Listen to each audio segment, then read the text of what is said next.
സമയമുണ്ടെങ്കിൽ കുറച്ചൊന്ന് കേക്ക്. ഇനിയെങ്കിലും നിർത്തിക്കൂടെ ഈ എല്ലാരെയും നമ്മൾ പറയുന്നത്?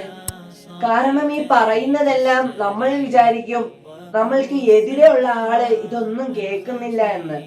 പക്ഷേ കേൾക്കുന്ന ഒരാളില്ലേ, അള്ളാഹു നമ്മളെ സൃഷ്ടിച്ച. ഒരു നാൾ ഈ പ്രവാചകൻ സല്ലല്ലാഹു അലൈഹി വസല്ലമ തങ്ങളുടെ മുമ്പിൽ രണ്ട് സ്ത്രീകൾ വന്നു. അവര് നോമ്പോട് കൂടെ ആയിരുന്നു വന്നത്. എന്നിട്ട് അവർ പ്രവാചകനോട് പറഞ്ഞു, അല്ലേ റസൂലെ, ഞങ്ങൾക്ക് ദാഹിപ്പും ബലഹീനതയും ഉണ്ട്, പക്ഷെ ഞങ്ങൾ നോമ്പ് കൊണ്ട് ഞങ്ങൾക്ക് മുന്നോട്ട് പോകുവാൻ പറ്റുന്നില്ല, എന്ത് ചെയ്യും റസൂലെ എന്ന് ചോദിച്ചു. അപ്പൊ പ്രവാചകൻ സല്ലല്ലാഹു അലൈഹി വസല്ലമ തങ്ങൾ ആദ്യ സമയം മിണ്ടാതിരുന്നു. രണ്ടാമത് വീണ്ടും അവര് റസൂലിനോട് അപേക്ഷിച്ചു, മിണ്ടാത്തത് കൊണ്ട്. അപ്പൊ പ്രവാചകൻ സല്ലല്ലാഹു അലൈഹി വസല്ലമ തങ്ങൾ അതിൽ നിന്നും ഒരാളെ വിളിച്ചിട്ട് പറഞ്ഞു, ഒന്ന് തുപ്പുക എന്ന് പറഞ്ഞു. ഇവര് അത്ഭുതപ്പെട്ടിട്ട് പറഞ്ഞു, റസൂലെ, തുപ്പാനൊന്നും ഇല്ല. അപ്പൊ ഒന്നും കൂടെ പ്രവാചകൻ കൽപ്പിച്ചു, തുപ്പുക.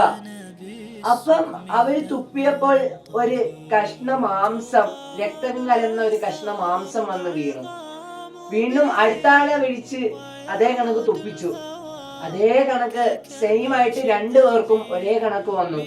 അപ്പൊ പ്രവാചകൻ സല്ലല്ലാഹു അലൈഹി വസല്ലമ തങ്ങൾ അവരോട് പറഞ്ഞൊരു കാര്യമുണ്ട്, നിങ്ങൾക്ക് അല്ലാഹ് ഹലാലായ ഭക്ഷണം നൽകിയിട്ടുണ്ട്, പക്ഷേ നിങ്ങൾ അത് മാറ്റി വെച്ചിട്ട് ഹറാമായ ഭക്ഷണം അവിടെ അതെടുത്ത് ഭക്ഷിക്കുന്ന ഒരവസ്ഥയായിരുന്നു നിങ്ങൾക്ക് ഇതിലൂടെ പഠിക്കാൻ കഴിയുന്നത്. കാരണം നമ്മളൊന്ന് ചിന്തിച്ചു നോക്കൂ, ദിവസേന നമ്മൾ എല്ലാരെയും പറയുന്നു, നമ്മൾ വിചാരിക്കും അവരറിയില്ല ഇവരറിയില്ല, ഇതൊക്കെ നമ്മളെ തോന്നല് മാത്രമാണ്.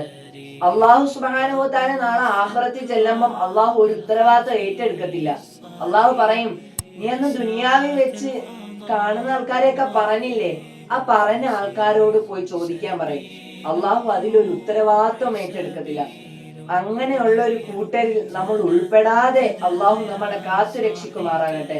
അള്ളാഹു സുബ്ഹാനഹു വ തആല ജീവിതം സൂക്ഷിച്ച് ആരെയും കുറ്റം പറയാതെ എല്ലാരെ പൊരുത്തത്തോടു കൂടെ ഈ ലോകത്തിൽ നിന്നും വിട പറയാൻ അള്ളാഹു നമുക്ക് ഏവർക്കും തൗഫീക്ക് നൽകി അനുഗ്രഹിക്കട്ടെ.